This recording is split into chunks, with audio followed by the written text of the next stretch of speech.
사무엘하 15장 1절에서 6절 말씀입니다. 그 후에 압살롬이 자기를 위하여 병거와 말들을 준비하고 호위병 50명을 그 앞에 세우니라. 압살롬이 일찍 일어나 성문길 곁에 서서 어떤 사람이든지 송사가 있어 왕에게 재판을 청하러 올 때에 그 사람을 불러 이르되 너는 어느 성읍 사람이냐 하니 그 사람의 대답이 종은 이스라엘 아무 지파에 속하였나이다 하면 압살롬이 그에게 이르기를 보라 내 일이 옳고 바르다마는 내 송사를 들을 사람을 왕께서 세우지 아니하셨다 하고 또 압살롬이 이르기를 내가 이 땅에서 재판관이 되고 누구든지 송사나 재판관 할 일이 있어 내게 오르는 자에게 내가 정의 베풀기를 원하노라 하고 사람이 가까이 와서 그에게 절하려 하면 압살롬이 손을 펴서 그 사람을 붙들고 그들에게 입을 맞추니 이스라엘 무리 중에 왕께 재판을 청하러 오는 자들마다 압살롬의 행함이 이와 같아서 이스라엘 사람의 마음을 압살롬이 훔치니라. 아멘. 이 세상에는 크든지 적든지 도둑질이 언제나 있습니다. 지금도 어딘가 도둑놈이 있고 또 도둑질하고 도둑 당하는 사람이 세계 여기저기 우리나라도 여기저기 있겠죠. 여러분 생각에 이 세상, 이 인류 역사의 가장 첫 도둑질, 최초의 도둑질이 뭐라고 생각을 하십니까? 그래서 우리는 성경에서 찾아본다면 하와가 선악과를 따먹은 것이 최초의 도둑질입니다. 하나님께서 이거 먹지 말라 허락하지 않으셨어요.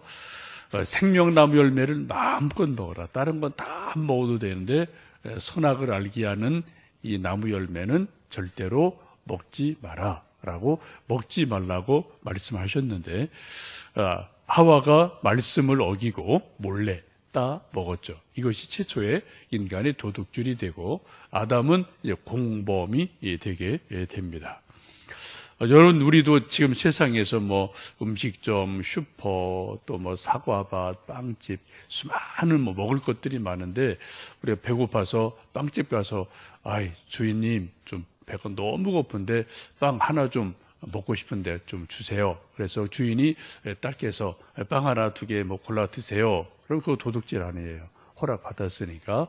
그런데 빵 주인이 안 됩니다 라고 노 했는데도 불구하고 몰래 빵을 한 개, 두 개 주머니 넣고 나왔다, 먹었다. 그 도둑질이죠. 그런 사람이 장발장이라는 사람이 이제 그런 사람이 되고, 이런저런 또 이제 이야기들이 나오죠. 오늘 본문의 말씀은 압살롬이 사람들의 마음을 훔쳤다라고 말씀을 합니다. 아버지 다윗이 자기를 진짜로 용서하지 않는구나 라는 것을 5년 만에 아버지를 만나고 얼굴을 보고 입맞춤을 할 때 아버지 입맞춤이 싸늘하구나 이거를 아들이 느낍니다. 여러분 키스를 해보면 이게 진짜 사랑의 입맞춤인지 가짜인지 사람들은 대부분 압니다. 특별히 우리 자녀들이, 우리 부모들이 자녀들 어릴 때, 좀 입맞춤했을 때, 이 엄마 아빠가 나를 정말 사랑하는구나, 아니구나, 라는 것을 아이들이 본능적으로 알게 되죠. 우리가 자녀들이 마음에 안 드는 일이 있을지라도 혼내킬 때 있고, 야단칠 때 있습니다만, 그러나 안아줄 때, 또 입맞춤할 때 정말 사랑으로 우리 자녀들을 안아주고 입맞춤하는 것은 참 중요한 일입니다. 이 용서받지 못한 압살롬이 집에 돌아와서 은밀하게 계획을 세우죠. 1절 말씀 다시 읽습니다. 그 후에 압살롬이 자기를 위하여 병거와 말들을 준비하고 호위병 50명을 그 앞에 세우니라. 아버지를 만나고 돌아와서 한 일이 뭐예요?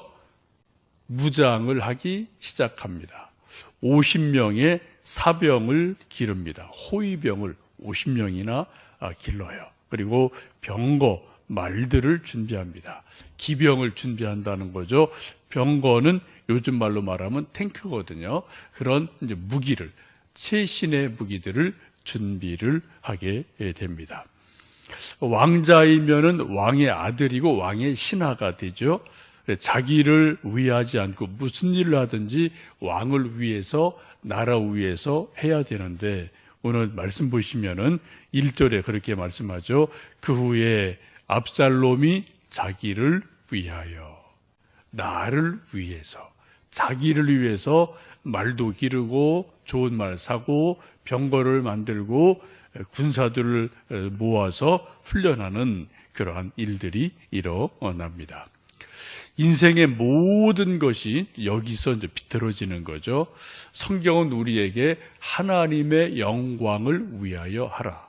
먹는 것도 마시는 것도 일하는 것도 쉬는 것도 모든 일을 하나님의 영광을 위해서 해라 라고 말씀하는데, 오늘 압살롬은 자기를 위해서 합니다. 아담과 이브도 선악과를 따먹은 것도 자기를 위해서 따먹은 거죠. 요즘 우리 모든 사람들이 열심히 공부하고 돈을 벌고 뭐 훌륭한 사람이 되는 것, 이런저런 것 좋은 일인데 거의 대부분 동기가 뭔가요? 나를 위해서, 그죠? 내 이름을 높이려고. 또 그런 것들이 참 많은 일들이 있습니다. 이 출발이 잘못되면, 방향이 잘못되면 그 결과도 이제 좀 왜곡돼서 나오고 잘못될 수밖에 없습니다. 이 병사들을 기르는 것에 머물지 않고 또 사람들의 마음을 훔치기 위해서 묘한 일을 하죠. 2절, 3절, 4절 말씀 읽어보실까요?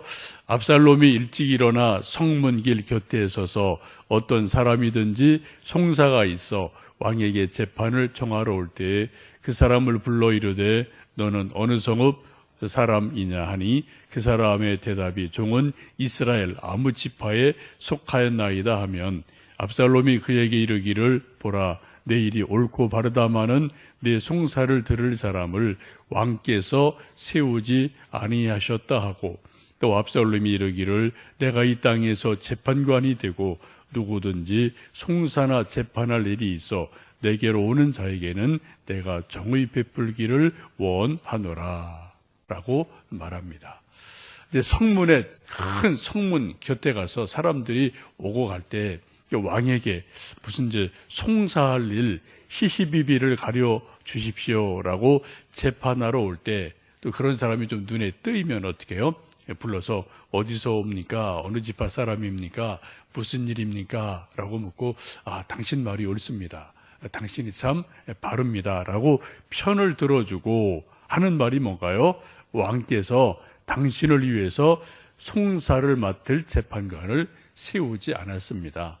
왕께 가나마나 왕이 이거 재판도 안 해주고 이거 뭐 좋은 일 없을 겁니다. 그리고 뭐라고 말해요?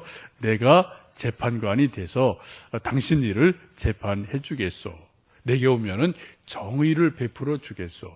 내게 오면은 내가 당신 편 들어주겠소. 라고 이야기를 합니다. 요즘 말로 말하면 뭐죠? 무료 법률 자문을 해주는 거죠.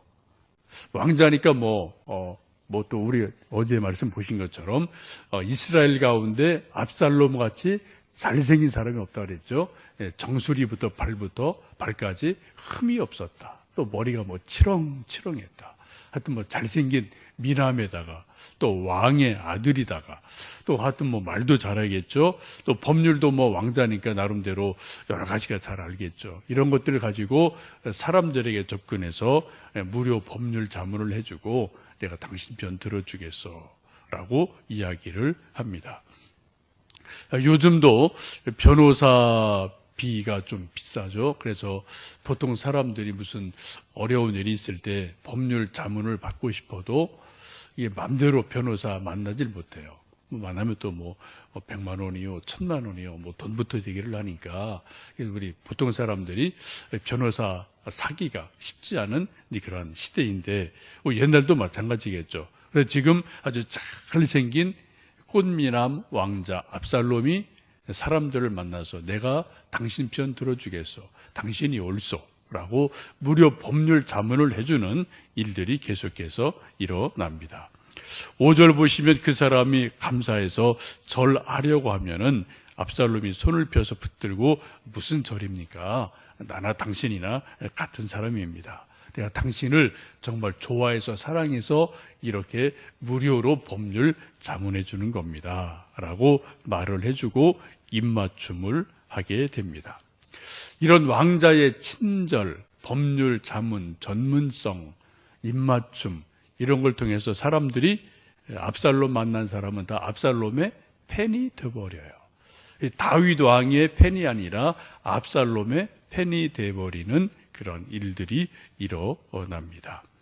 또 이런 일들을 오늘 성경은 1절에서 뭐라고 말씀합니까? 압살롬이 자기를 위해서 이런 일들을 했다.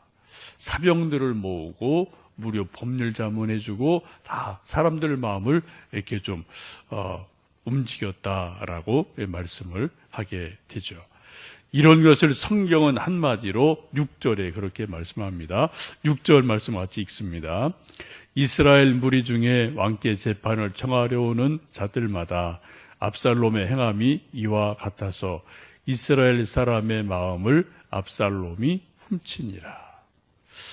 여러분, 이것을 한마디로 성경은 뭐라고 말씀해요? 압살롬이 이스라엘 사람들의 마음을 도둑질했다, 훔쳤다. 옳은 것이 아니었다라고 성경은 말씀합니다. 무료 법률 자문, 또 친절함, 이런 것이 선행이나 서비스가 아니라 사람들의 마음을 훔치기 위한 미끼였다. 그런 수단이었다라고 성경은 말씀을 합니다. 여러분, 아버지와 아들과의 관계가 진심으로 화해가 되지 않으니까 아들이 튕겨져 나가는데 이쪽으로 튕겨져 나가는 그러한 모습을 우리는 봅니다. 혹시 우리도 가족 간에, 형제 간에, 성도 간에 혹 섭섭한 것, 또 아쉬운 것 있는지 한번 생각해 보시고요.